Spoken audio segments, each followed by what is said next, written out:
Olá, tudo bem? Sejam bem-vindos ao nosso canal. Não se esqueça, de se inscrever aqui no botãozinho vermelho aí. Do lado do botãozinho vermelho tem um sininho, clica nele. E clicando no sininho você recebe as notificações de todos os vídeos novos que saem no nosso canal. Continua nossa série aí do Setembro Amarelo, Nós estamos falando nessa campanha aí da questão do suicídio, prevenção do suicídio. E hoje nós vamos falar um pouquinho de um dos fatores, que contribuem para o suicídio, que são os transtornos mentais graves. Nós vamos falar hoje especificamente de um deles, que é a esquizofrenia, Nós vamos falar da esquizofrenia e dos transtornos psicóticos aí de modo geral, tá bom? Vamos lá?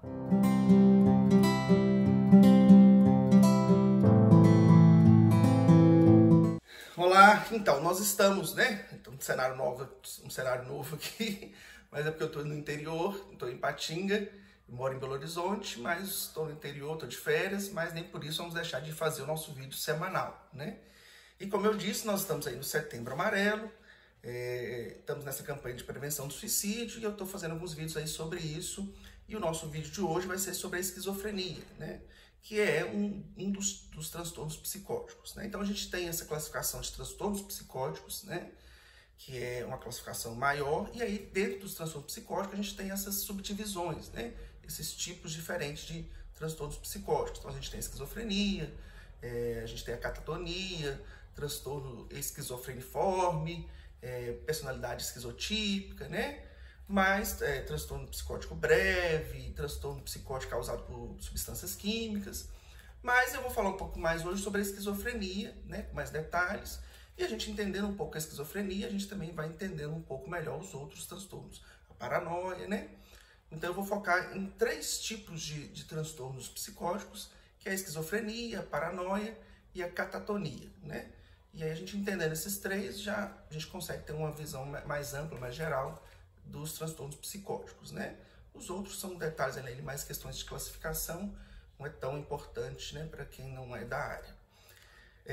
Então vamos lá, gente. Para a gente entender, os transtornos psicóticos, eles têm 2 sintomas principais, que dá para a gente identificar quando alguém é psicótico, alguém tem esquizofrenia. São 2 sintomas principais, que é a alucinação e os delírios, Então, a delírio e a alucinação, eles geralmente estão relacionados com os transtornos psicóticos. Lógico, podem ter presente em outros transtornos também, mentais, mas principalmente aí nos transtornos psicóticos. Então, eles são os 2 sintomas que determinam mais os transtornos psicóticos e a esquizofrenia. E nós vamos entender um pouquinho o que é esses sintomas, O delírio, gente, ele é uma crença, fixa que a pessoa tem, e mesmo as evidências mostrando o contrário, a pessoa não abre mão dessa crença. Então, lá no DSM, que é a Bíblia lá dos diagnósticos psiquiátricos, a classificação americana de transtornos mentais, a gente tem 2 classificações, a gente tem o DSM, que é a classificação americana, e a gente tem a ICD-10,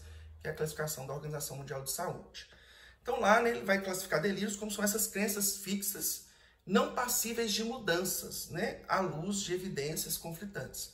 Então é uma crença que a pessoa tem, e mesmo ali, diante de tudo mostrando o contrário, a pessoa não abre mão daquela crença, ela não tem dúvida daquela crença, Então a gente vai ter vários tipos de delírios, Mas geralmente o delírio é isso, assim, é uma história, que a pessoa cria, para ela entender ali o mundo, a visão dela de mundo ali. E essa historinha ali, ela é muito fora ali da realidade, Então é muito uma história, uma crença ali muito diferente de outras pessoas ali da mesma cultura que aquela pessoa vive. Então a gente vai ter diferentes tipos de delírios, Eles têm uma classificação e um dos principais tipos de delírio que a gente tem é o delírio persecutório, Então o que é o delírio persecutório, Ele é uma crença que o indivíduo está sendo prejudicado, ou assediado por outra pessoa, ou uma organização, ou um grupo, Então a pessoa tem uma crença fixa ali que ela está sendo prejudicada, que ela está sendo perseguida, por alguém, por uma organização. Então imagina só, a pessoa vive no Brasil e ela está com a crença que o FBI está perseguindo ela, Está investigando, está ouvindo as ligações dela. Então você percebe ali que essa crença ela é muito diferente ali da realidade. Então você vê que não faz sentido nenhum, o FBI nem atua no Brasil. A pessoa não tem ali nenhum trabalho relevante que fizesse sentido o FBI investigasse ela. Mas a pessoa cria aquela crença e ela não, ninguém nem nada remove ela daquela crença, né? Às vezes pode também, eu acho que alguns delírios persecutórios são mais bizarros. A gente vai ver que na esquizofrenia, né, esses delírios persecutórios, quando eles existem, eles são mais bizarros. Já na paranoia, né, às vezes não são tão bizarros assim. Às vezes a pessoa acredita que é a polícia que está perseguindo ela. Mas quando você vai ver ali, não tem nada que evidencia que a pessoa está sendo investigada pela polícia, né? Mas aquela pessoa acredita piamente nisso. Outro tipo de delírio que a gente tem é o delírio de referência. O que é o delírio de referência? Né? A pessoa ela tem a crença de que alguns gestos, comentários, estímulos ambientais, né, eles são direcionados à própria pessoa. Então a pessoa, por exemplo, passa um carro vermelho, ela interpreta aquilo como sinal de que algo ruim vai acontecer com a vida dela. Então aquele estímulo do carro vermelho que passou, ela entende que aquilo tem um sentido para a vida dela, que vai acontecer algo ruim para a vida dela. Alguém faz algum gesto, a pessoa acredita que não, aquela pessoa fez aquele gesto, foi para mim. Né? A pessoa faz uma expressão facial ali para a pessoa, ela fez aquela cara feia, foi para mim. A pessoa às vezes não estava nem olhando para ela. Então a pessoa que tem esses delírios de referência, todos os estímulos externos ali, ela acredita que eles estão referenciados, eles estão mandando uma mensagem para ela. Então é um ônibus que passa, é um carro que passa, é um gesto que alguém faz, ela acha que a pessoa está fazendo aquilo referente a ela, né? Por isso que são delírios de referência. O outro tipo de delírio que a gente tem é os delírios de grandezas, que são muito comuns. Então, tanto esse delírio persecutório, quanto de referência, de grandeza, são delírios muito comuns na esquizofrenia, né? Então, o delírio de grandeza é uma crença que a pessoa tem, quando a pessoa acredita, né, que ela tem habilidades excepcionais, né? Ou ela é muito rica, ou ela é muito famosa, né? Então, a pessoa acredita, olha, eu sou muito rica. Eu conheci uma cliente, uma paciente, uma usuária do posto de saúde que eu trabalho, que ela ia nas lojas, né, e comprava tudo ali e falava, olha, o Aécio Neves que vai pagar isso aí. Né? Então ela acreditava que ela era rica, que ela era, né, família do Aécio Neves, que ele queria pagar. Então a pessoa tem aquele delírio de grandeza, que ela é famosa, que ela é rica, que eu sou da família Orleans e Bragança, né, sou da família real. E você olha para a pessoa não tem ligação nenhuma com a família real e tal, né? Aquilo não faz sentido nenhum no contexto de vida daquela pessoa. Então são delírios de grandeza. A gente tem os delírios os delírios erotomaníacos, né? O que são esses delírios? É quando a pessoa tem a crença de que alguém, né, uma pessoa, está apaixonada por ela, né? Então quando o indivíduo falsamente ele acredita que o outro, né, que outra pessoa está apaixonada por ela. E, geralmente essa outra pessoa você vê que não tem a mínima possibilidade daquela pessoa estar apaixonada por ela. Então eu conheço outra história, né, de uma outra pessoa que sofria, né, de esquizofrenia, que ela acreditava que ela estava grávida do Luan Santana. Né? Então na mente dela, ela nem estava grávida, né, mas ela colocava a mão na barriga, acreditava que estava grávida e que estava grávida do Luan Santana. Né? Então ela acreditava que Luan Santana era apaixonado por ela, que tinha feito um filho nela. Então esse é um delírio erotomaníaco, né? A pessoa acredita falsamente que outra pessoa ali, às vezes uma pessoa famosa, uma pessoa totalmente, ou mesmo que não seja famosa, mas um médico, alguém que atende ela, um vizinho que está apaixonado por ela, uma pessoa que é casada e às vezes não tem relação nenhuma entre aquelas duas pessoas. Aquilo é um delírio, a pessoa acredita falsamente que aquela outra pessoa ali que ela, né, que ela conhece ou que ela sabe ali que existe, uma pessoa famosa, está apaixonada por ela. Ou famoso ou não.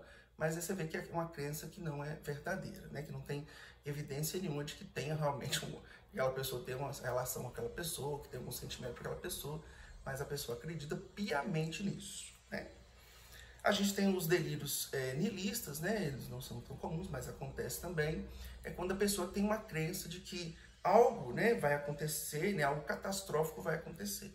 Então muitas pessoas às vezes, né, que às vezes fazem profecias aí do fim do mundo e criam seitas, às vezes as pessoas, em alguns casos, podem ser psicóticas, elas têm aquela crença de que algo catastrófico vai acontecer, e aí ela começa a espalhar aquela crença ali, às vezes outras pessoas acreditam naquilo. Então são delírios que a gente chama de niilismo, né? Quando a pessoa tem aquela crença ali que algo catastrófico vai acontecer e tal, e que aquilo está tem sinais que ela está percebendo, e quando você vê na realidade ali, aquilo não faz sentido algum. A gente tem alguns delírios que a gente chama de somáticos, né? Eles estão relacionados com a saúde, então geralmente são crenças que a pessoa tem de que está com a doença, que a saúde dela não está boa, e ela acredita aquilo piamente, de que tem alguma coisa errada com ela, que ela está com a doença grave, e quando você faz o exame ali, o médico chega, a pessoa não tem nada de transtorno de saúde, mas ela acredita ali firmemente que ela tenha um transtorno de saúde, ou então uma questão da função dos órgãos. Então, às vezes a pessoa acredita que o meu órgão foi retirado, tiraram um órgão meu. E a pessoa não tem corte nenhum, não tem nada ali, que a pessoa passou por uma cirurgia, ela acredita que o órgão foi retirado, ou que o órgão está fora do lugar, ou que o órgão está despedaçado, e você vê ali que não tem, o médico vai dizer, a pessoa não tem sentido nenhum aquilo, né? Ou que o órgão está funcionando de uma maneira diferente.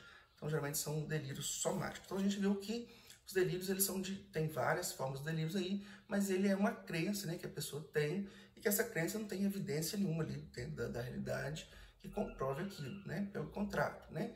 Mesmo as evidências mostrando que aquilo não faz sentido algum, a pessoa ainda assim mesmo, ela tem a convicção naquilo e não deixa de acreditar naquela crença, né? Então, isso são os delírios. E a gente tem as alucinações, né?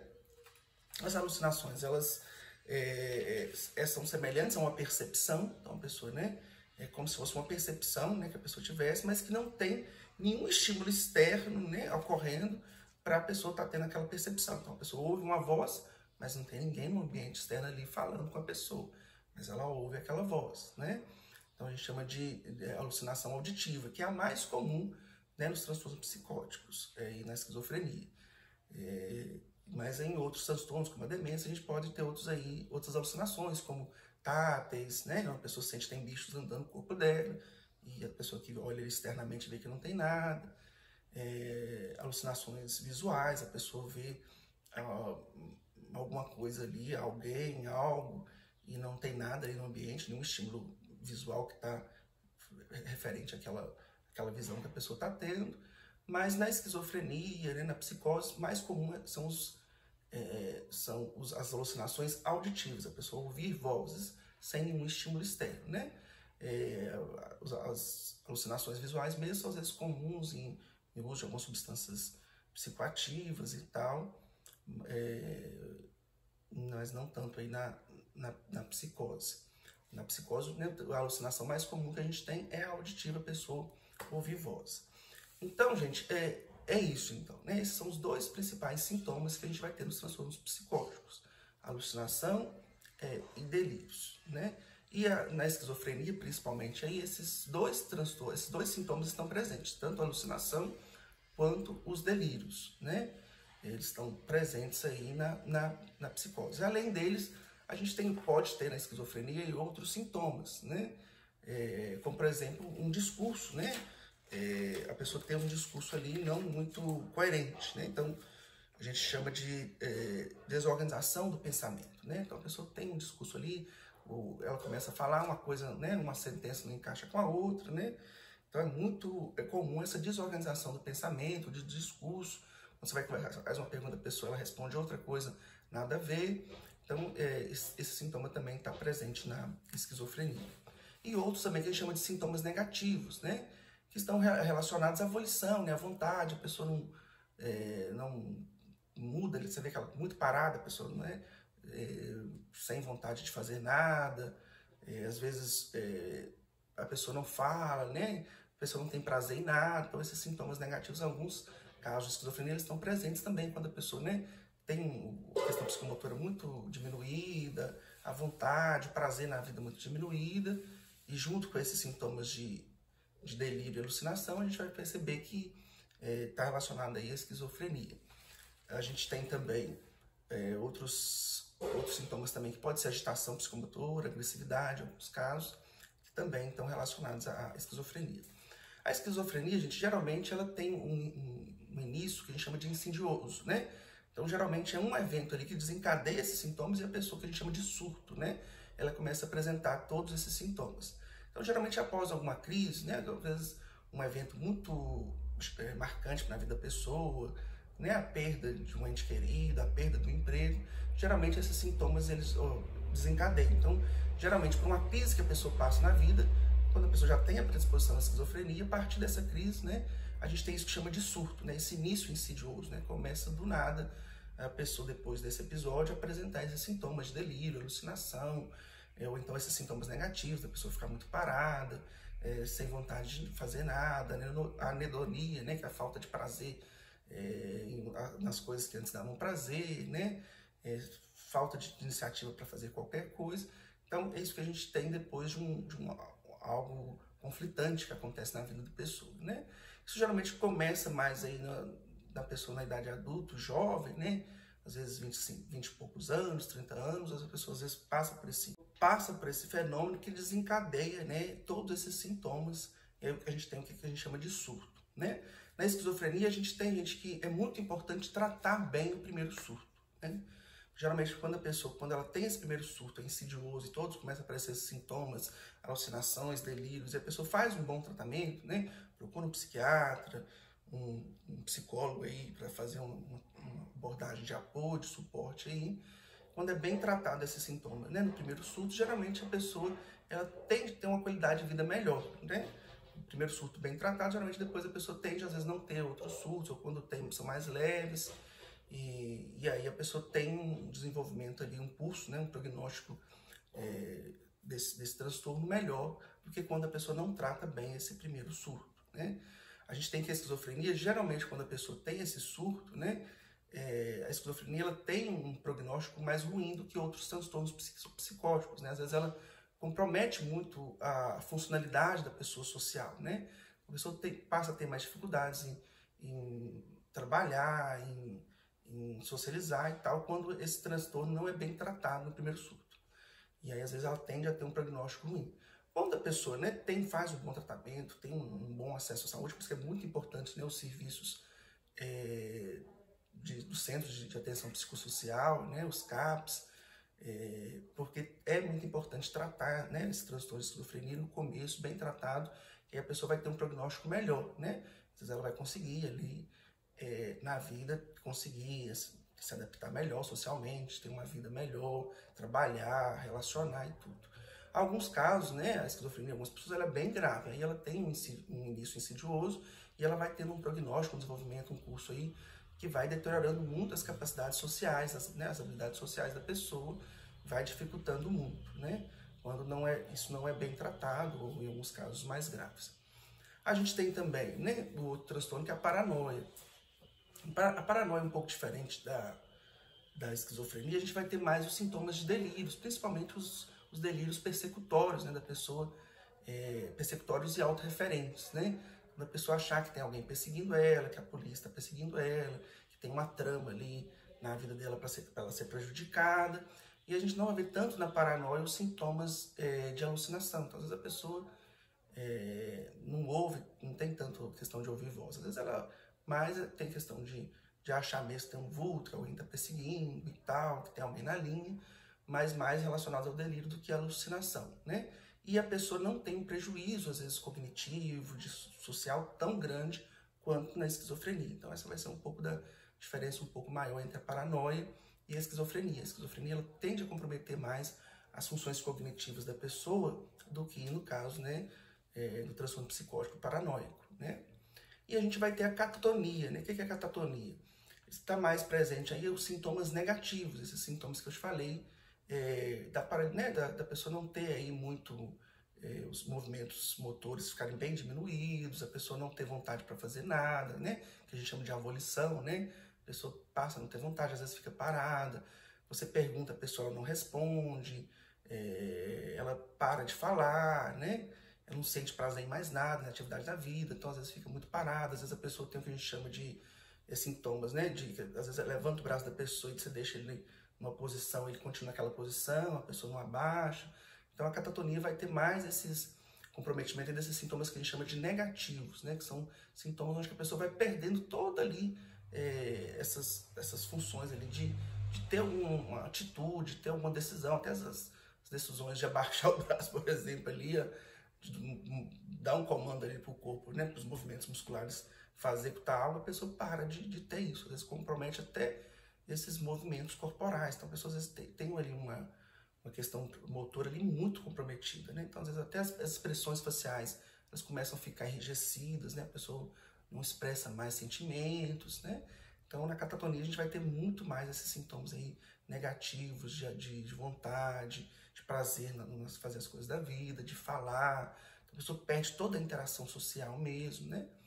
Esse transtorno psicótico, né, catatônico, ele hoje não é tão comum, mas ainda a gente vê, né, as medicações auxiliam muito nesse transtorno, mas ainda a gente vê alguns casos desses transtornos catatônicos.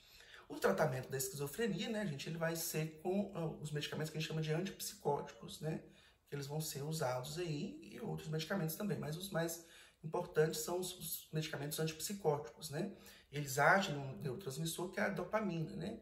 Muitos desses transtornos estão relacionados aí a um aumento da produção aí de dopamina no cérebro, e quando esses remédios vão lá e agem no bloqueio dessa dopamina, esses sintomas eles tendem a diminuir, seja os delírios, seja as alucinações, né?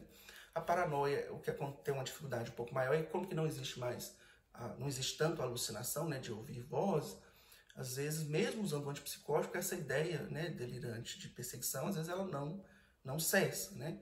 Já a esquizofrenia aí, essas alucinações auditivas, elas tendem a cessar com a medicação, né?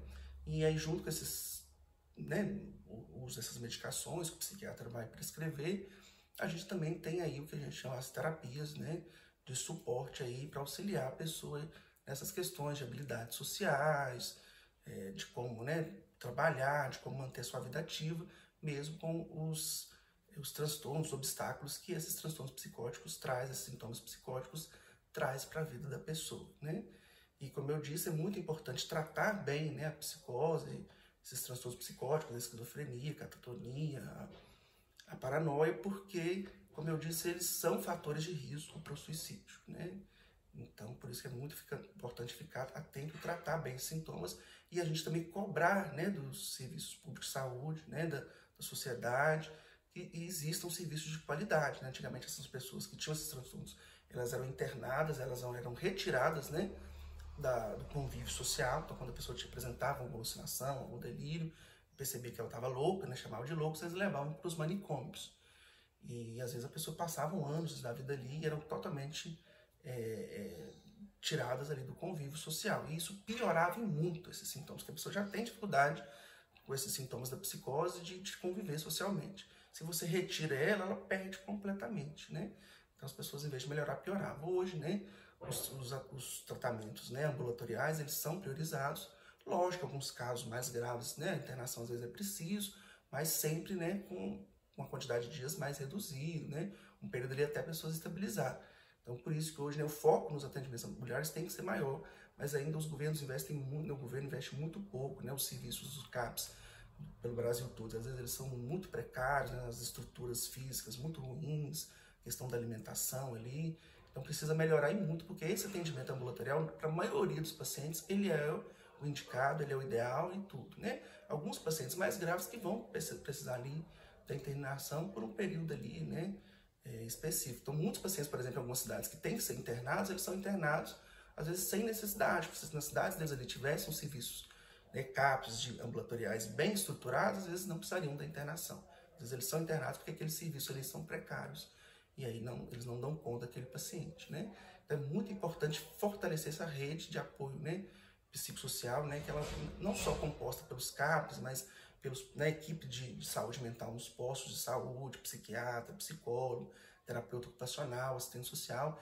Então tem toda essa rede, é muito importante. No Brasil, né, isso ainda está caminhando, né? E infelizmente nesses governos, né, nesse governo atual, isso tem piorado e muito. Então a gente precisa tentar um pouquinho, aprender um pouco, estar mais atento sobre isso, porque às vezes as pessoas falam muito nesse Setembro Amarelo, mas não procuram entender um pouquinho de como que é feita a prevenção, os serviços de prevenção ao suicídio, como que essa rede funciona, né? Então é importante a gente aprender mais sobre ela, para a gente cobrar isso dos políticos, deputados federais que a gente vota, dos vereadores, dos prefeitos, né, para que mantenham esses serviços funcionando e com qualidade, com boas equipes, com equipes treinadas e capacitadas, porque isso é fundamental para a prevenção do suicídio, tá bom? Muito obrigado por hoje, até a próxima.